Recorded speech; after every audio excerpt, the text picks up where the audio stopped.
see you. I don't know if you're watching this live or watching it later. Just a short little COVID update for you on where we're at on things.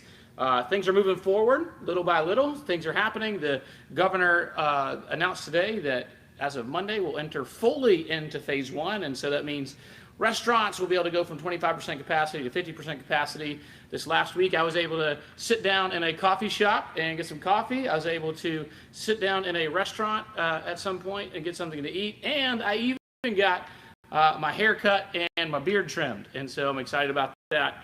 And I'm excited about eventually being able to see all of you and your faces here in this beautiful sanctuary again soon. I was thinking about Psalm 133 says, "Behold how good and pleasant it is when brothers and sisters dwell in unity."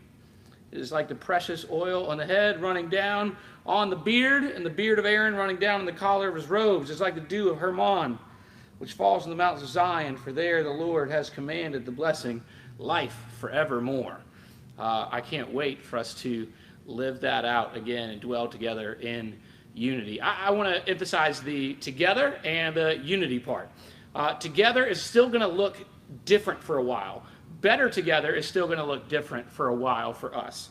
But unity is so important. And so linked here in the article for you, we have in this post, we have an article that I really want you to read as your pastor, just to talk about how there are so many polarizing and different opinions on how all of this should be handled, and we need to make sure that we approach that in Christian unity and charity and love as we do that. So do me a favor, read that article. If you find things you disagree with or agree with, I'd love to hear from you and know what those things are. So what do you need to know? What are the next steps for us as this happens? Well, we want to be prepared and we want to do this right. And so much like the Florida government has even kind of phased phase one out a little bit, we're going to somewhat do the same thing as we prepare, hopefully soon, for phase two, so that we can open to the public or whenever that decides to happen. We want to give a test run. So up to this point, we have primarily been recording throughout the week, editing, and then putting out the video on YouTube and on our website prior to Sunday morning so that you could watch it at whatever time makes sense for you.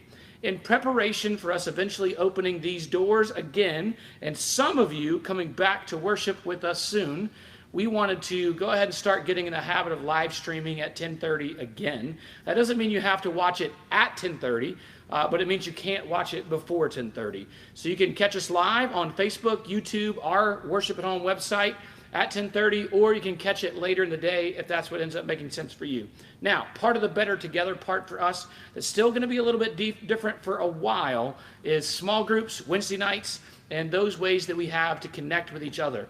And so if you go to our Worship at Home page, you can find the information for the small groups. We have one on Sunday mornings at 9:15 a.m. on Zoom, one on Monday nights at 6:30 p.m., one on Tuesday nights at 8 p.m. to try to fit your schedule. And then really on Wednesday nights, we've been having a really good what we call midweek check-in, where we all come on Zoom together, share a little bit about what's going on in our lives, updates, have fun, fellowshipping together, pray together, and look at God's Word. This last week, we looked at Romans chapter 13 and 14, had a good conversation. We're going to continue to look at what does it mean to be a church that lives out both the command in Hebrews to not forsake the fellowship and the Romans 13:14, submission to government and love and compassion for others. So we're going to talk through those things through God's Word on Wednesday nights. And so I would encourage you, use those opportunities, step into those to connect a little bit. And reminder, this Sunday, we will be live streaming at 10:30 from right here in the sanctuary as kind of a test run for some things as we continue to think through what reopening may look like. So when are we going to open the doors to the public and allow you to come back? I still don't know that yet. We're still going to play it kind of week by week as we go. We want to be wise. We're small enough and lean enough that we can do that week by week. And so we're listening to government officials. We're listening to other ministry leaders in the city. We're listening to everything happening. And so I can't tell you. I hope that it's in the next Sunday or the next. That's my hope. That's my plan. That's what we hope to happen. But we just kind of need to see some other things happen before we can do that. So this Sunday, join us live, Facebook, YouTube, on the website, or catch us afterwards. I love you guys.